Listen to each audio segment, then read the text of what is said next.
speak to it too much, but in this case, instead of a striated system, we wanted an absolutely smooth system, knowing fully well that it had to be made out of parts. That even if it's smooth, it needs to be the result of aggregation. Now, we understand how to make a plane. We also understand how to make an arch out of slightly making each one of them angled. And this is a kind of paneled version of that.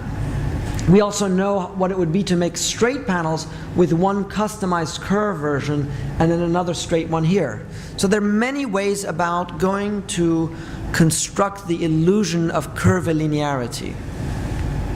Now, once you introduce double curvature, it becomes more complex, because either you're breaking the surface into different trapezoids, flat, and if the curvature is relatively flat, the illusion persists, but once you get into deep curvature, boy, are you in trouble. To add to that, the existing space has a complexity of its own. It doesn't offer you an obvious grid with which to work, on top of which the column grid is anything but regular, with the kind of delivery of the trays in this service space there. Understanding that we can bring the space together through one singular grain and bring all of the systems, the mechanical, the lighting, the acoustic, all so far along that grain, we wanted to make a pure system that could give one single representation to the entire space. The problem with that is that the deformations of the space don't accept that, and certain other deformations need to be introduced in order to accommodate all of those pieces. How that's done is through a series of transition points that require customization in a field of regular pieces. Imagine if you had a column grid, something like right here. The relationship between the two sides is relatively biaxially symmetrical. If you want curvature, or the idea of vaulting, a kind of monumentality being brought to that space, all of a sudden it biases one grain. And then the idea of vault becomes too engrossed or encased in singular axis. And then the artifice of the vault is abandoned somehow, it's killed. So the question is, how do you bring the biaxial vault into this space? But of course, our grid is not a biaxial grid, so you'll never get that kind of condition because the grid is never orthogonal. The twist is what gives shape to this space, and we're constantly negotiating a system that takes one grain down while engulfs the other grain down its back surface. And this unit of construction becomes the basis of the way in which the entire ceiling is orchestrated and mediated between one geometry and the next. Then, in turn, the ground once again is free to become the mess that it should be, with lighting systems occupying one system and then the diffusers and the sprinkler heads on the other ones.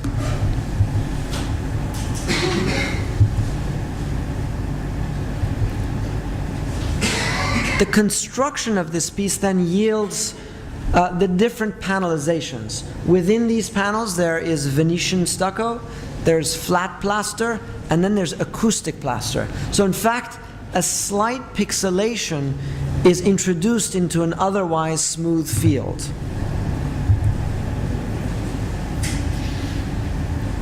The conditions of construction, because of the CNC routing process, enabled it to come within a 1/4 inch of tolerance, what in another industry would be at least a 2-inch tolerance. It also enabled us to bring those systems to a blade's edge on the end. In other words, the dimension of the lighting and the other systems are quite wide, but are able to be brought to a thin edge at the edges that they look down over the curtain wall, reminding ourselves of the sensitivity of the site overlooking 9/11. The panelization here also yields certain depths in certain panels, which after plastering over with Boswafon become the acoustic panels, flushing them out finally. the sum total of which is trying to create a public space in the sky, a monumental space, the kind of space you would perceive under the vast bridges of the Brooklyn Bridge or some of the other monumental infrastructure of New York, the kind of colossal scale that New York is associated with. On the technical side then, where the servery is, it's really a space of service. So the complete opposite tact is taken. A flat ceiling with, again, a perpendicular striation, and then the massive services, in a way, are suspended down from a kind of luminous void to put all of the vents and the exchange valves in there.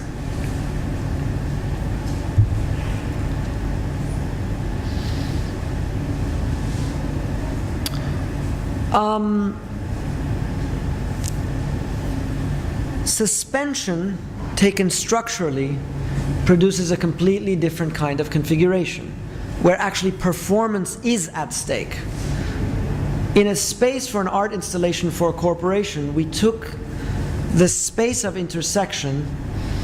I'm sorry, this is not going to yield much pleasure because the line quality is not going to show, but we'll concentrate on things that are visible. But essentially, it's an installation based on tensile systems that are suspended from the air, reminding us again that the space of the ground does one thing, and the sky is always referential to a space beyond. That space beyond the flat ceiling, has the possibility of hanging. That hanging has a structural function as well as a kind of tectonic function. Its ornamental potential is a surplus that is yielded on top of what it can do. And we know that so well in the speculative work of Gaudi, which takes the functions of hanging and begins to give logic to structural systems.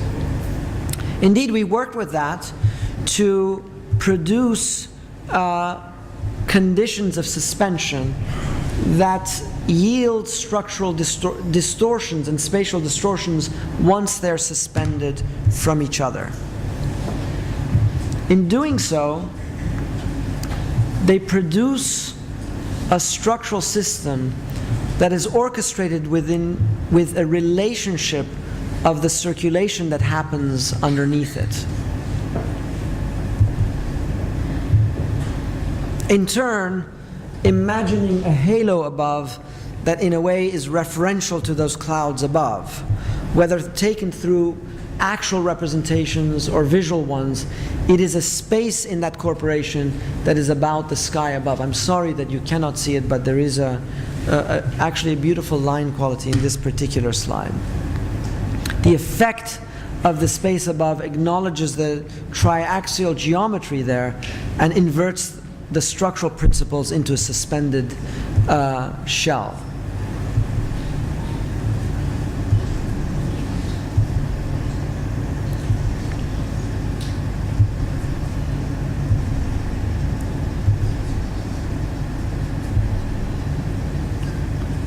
And all of this was needed to be done for a very cheap amount, so the entire thing was fabricated out of paper clips.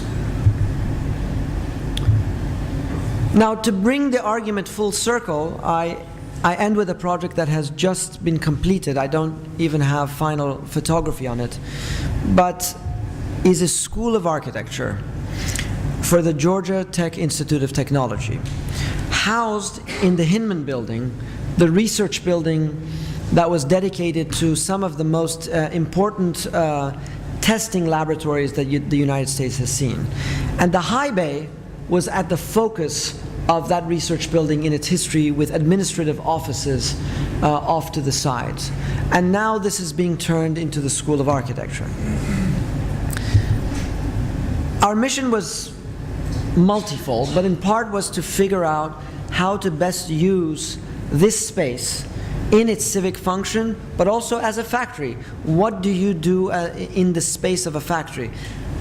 I'm not going to preach to the converted. You already know what you're doing here, but most schools of architecture are not like IAAC. So the model, in a way, from which this evolves is very much what you see out there.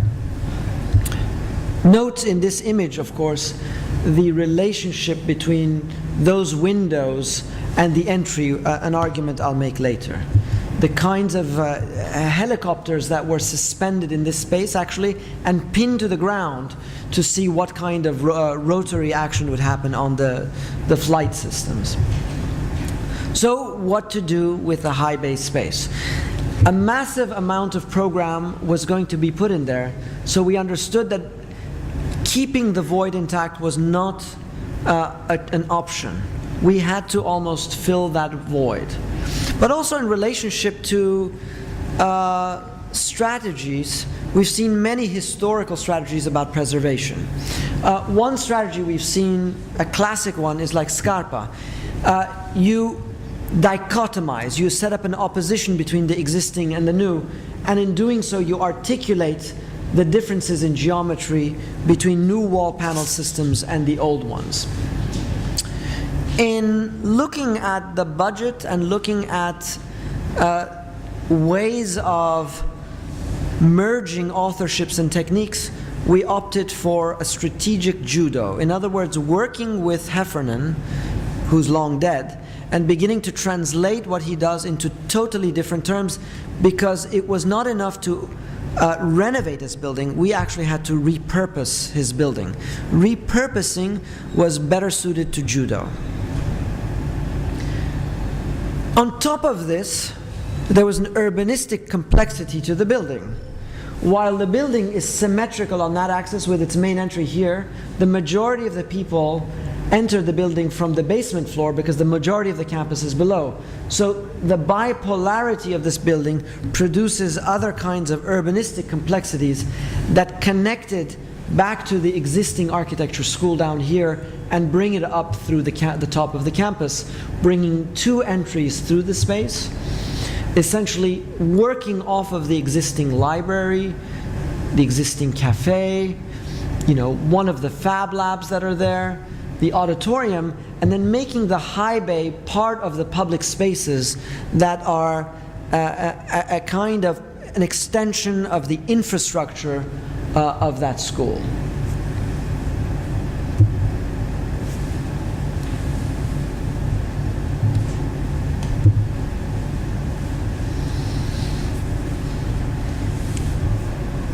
The blocking of these windows made it impossible from the entry to engage within the high bay. So one of the first things we did was to open up that view once again and get a peek from the public perspective, even if you're not walking into the building, at what lies beyond, a kind of monumental civic interior, in a way encased with a new window that is suspended outside of the existing frame.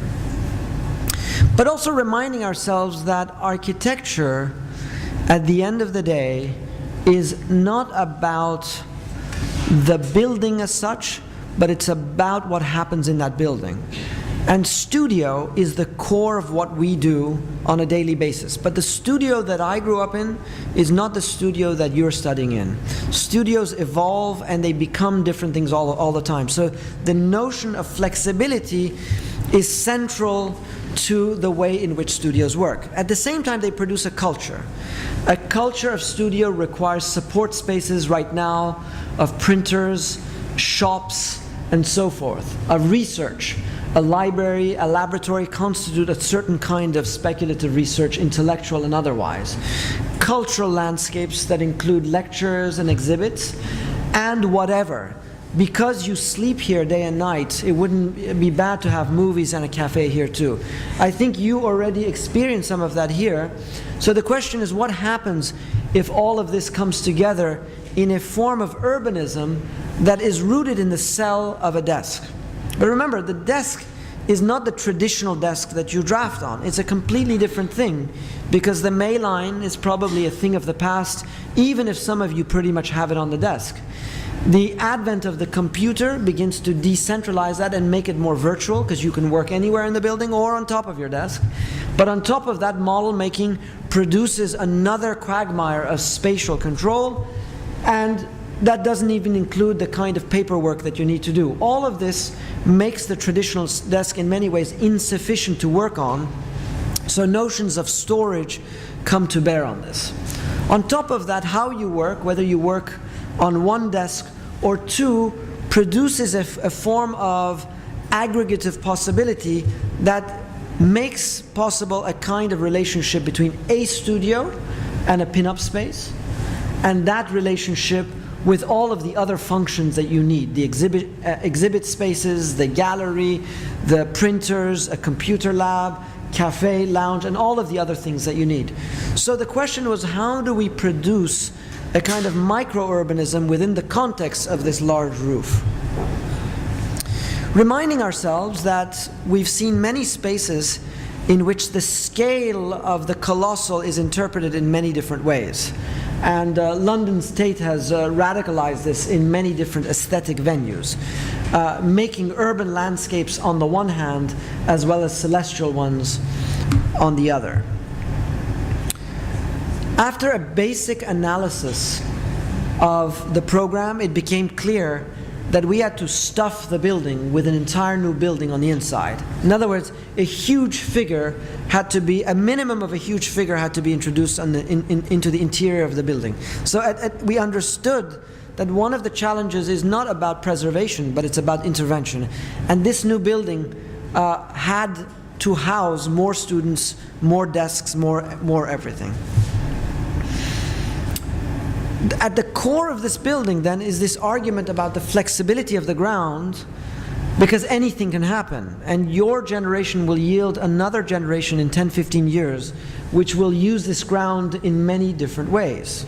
But what's at stake is, again, what's above.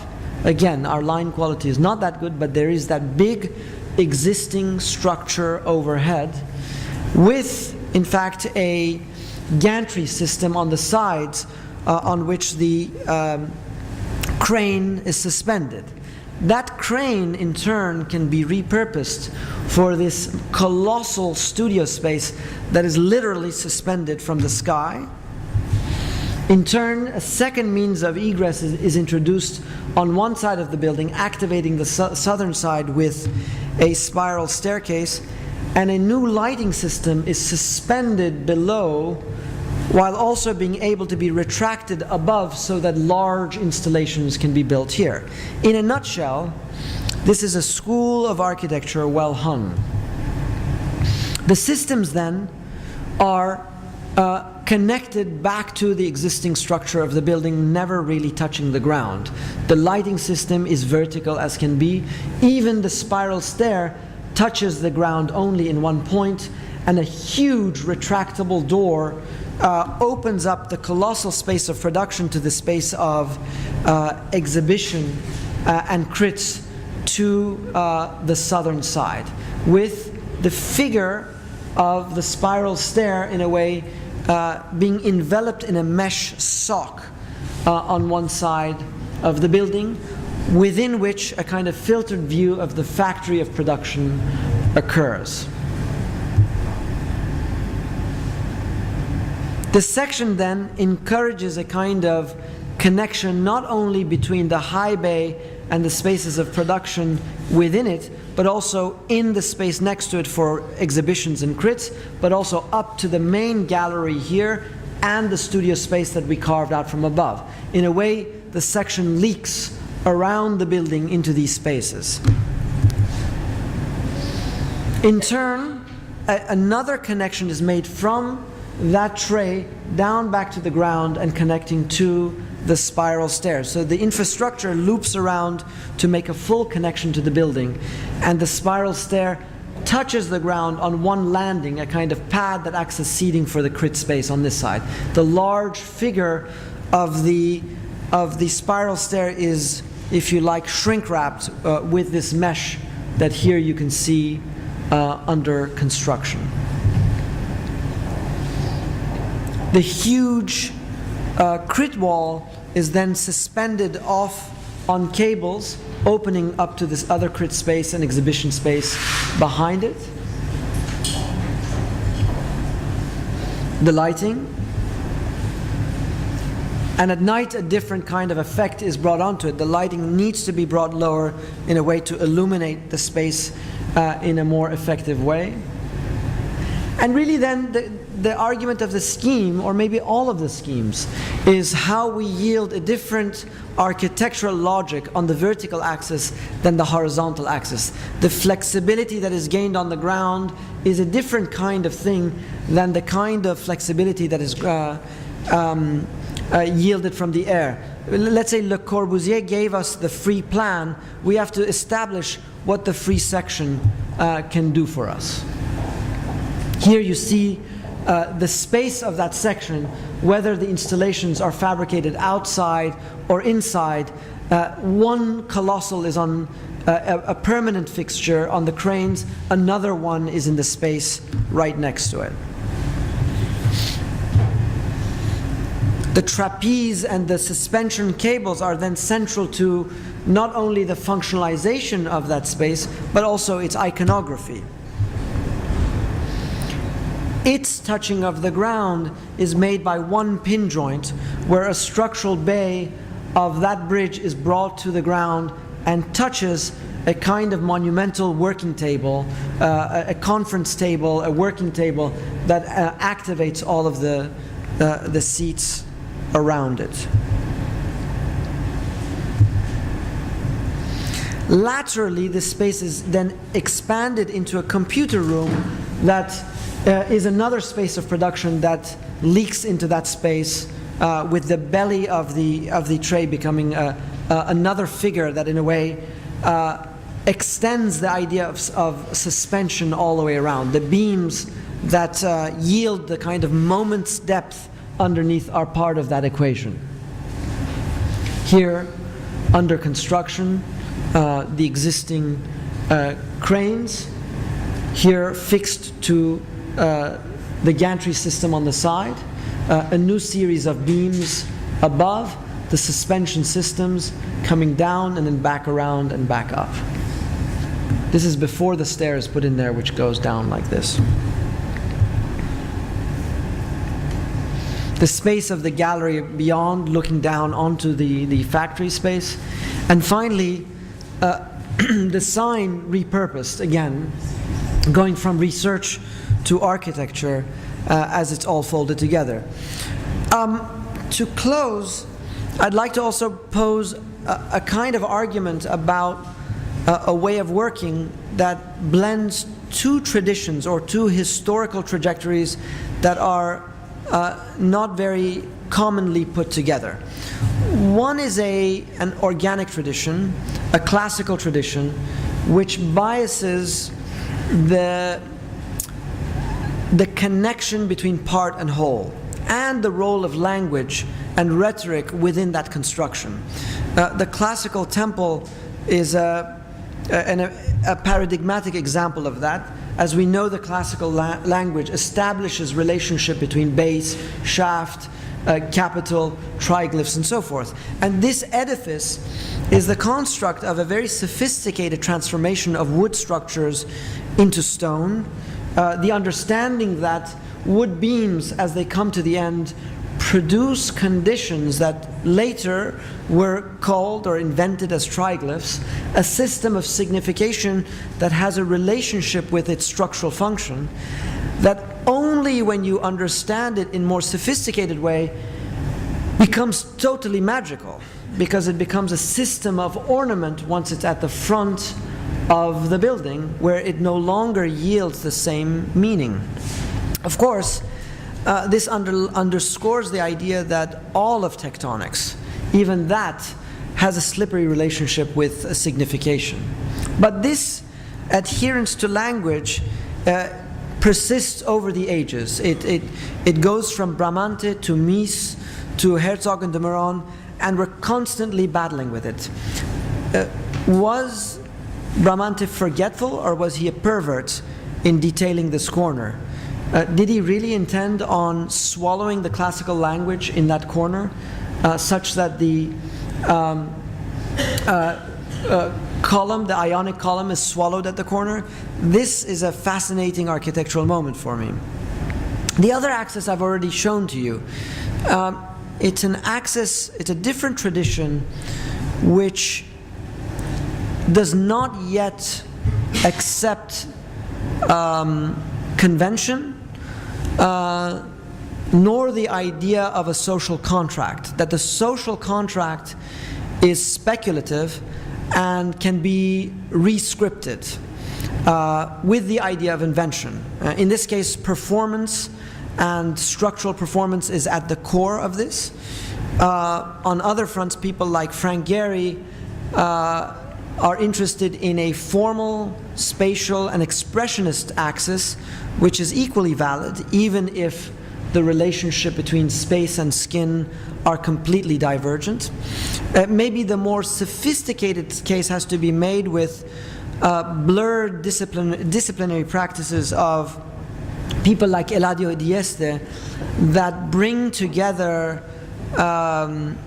architectural practices in their most diverse way, bringing together engineering, mechanical, structural, environmental, and iconographic in a more complex layered narrative.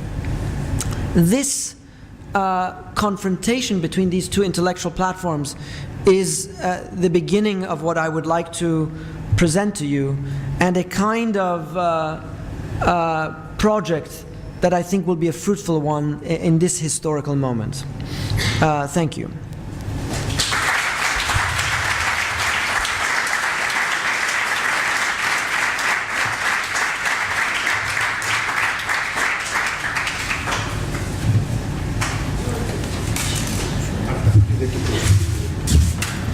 Is there any question for Nader? It's a great opportunity. Maybe we have lights now. Anybody? Okay, so I'm going to do one. Okay. No, I thought the talk was absolutely fantastic, really, really pedagogical, I think, for all of us. And it was really interesting for me because this afternoon precisely we were having, I think it ties at least the people that we were in my studio. We had a very interesting conversation today about how we make architecture emerge or design emerge from processes of construction, processes of fabrication, material processes, etc. And it was very interesting for me when you were saying that many times architecture goes outside of itself to find its own rules. And you were talking about tailoring, and clearly, I think that the work, what I find very interesting is that you are very, very much looking into the specifics of the fabrication and turning that into a kind of a generative system for design. And this is very much how we are operating in the studio. We are departing also from kind of inventing our own machines and inventing our own material processes, etc. That when we do so, and this is where I want to go, what happens is that the question about geometry becomes sometimes very controversial, because as soon as you start working with materials that do not have a geometrical behavior, like phase-changing materials and others, we come to a point where actually the way that you've been showing so rigorously that you go about specific geometric logics and specific ways of dealing with material production are no longer that possible, let's say. And we are beginning to move more and more into simulating behaviors of material, simulating choreographic movements of machines, etc., and not so much being able to represent the specific geometry of parts in order to understand their, let's say, constructability. So I would like to know your opinion about this. I don't know if I've made a proper question, but this is really what we're confronted with at the moment. Yeah, no, there's two themes that you bring up that I've struggled with, but are very relevant for this. One of them is, well, the majority of the work I showed are either linear systems or two-dimensional systems that become three-dimensional once they're operated on. So sheet construction remains a dominant form of preoccupation in manufacturing, even in a customized world. And its constraints are a productive one for us because they define a realm of the possible and the realm of the radical. You try to radicalize the curvature based on what can be manufactured out of sheet material, but that is different in steel and in wood. So that's one thing we try to work with. But the moment that you're dealing with geometries, imagine if you could 3D print a building, not a model. At that point, all of this discussion becomes obsolete because you can make any form. And to some degree, that's what happened when I went from the bank restaurant, which was plywood, plywood, plywood, to the New York cafeteria, which is GFRG. And essentially, GFRG, it's not quite true, but I mean, you route foam in a precise formwork, which is not the result of sheet material, it's the result of compound curvatures that negotiate space or whatever.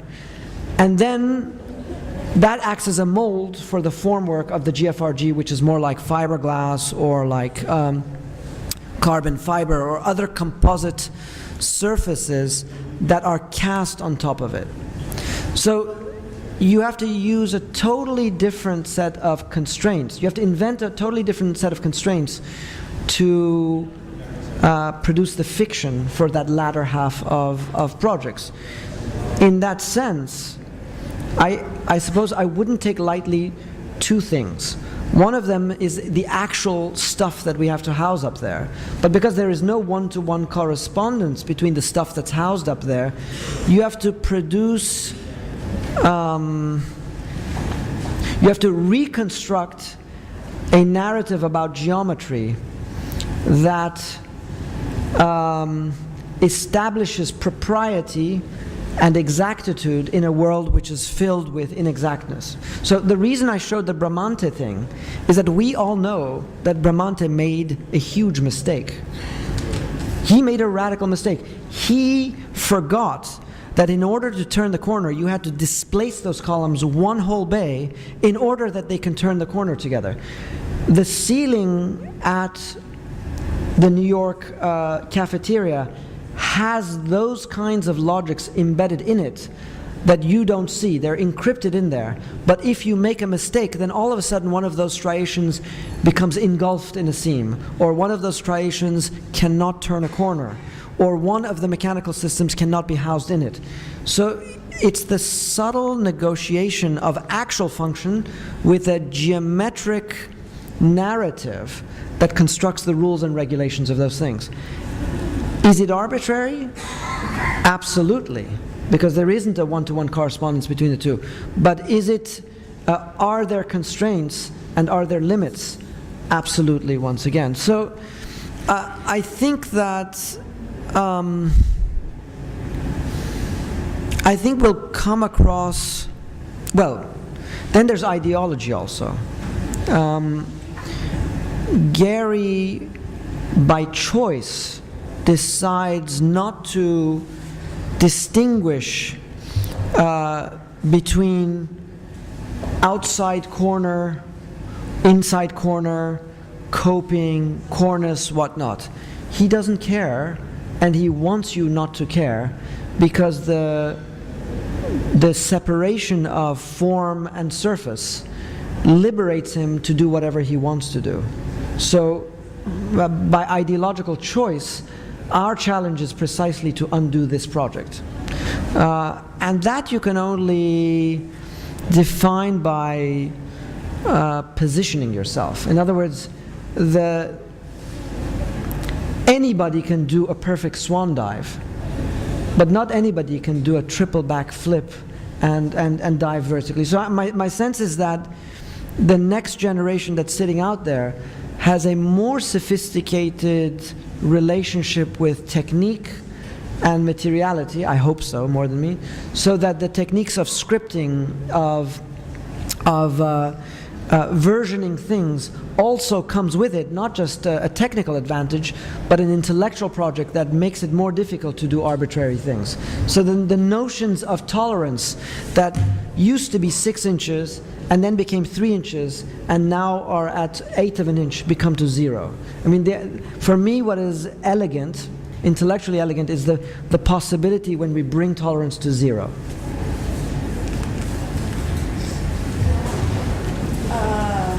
Any other question?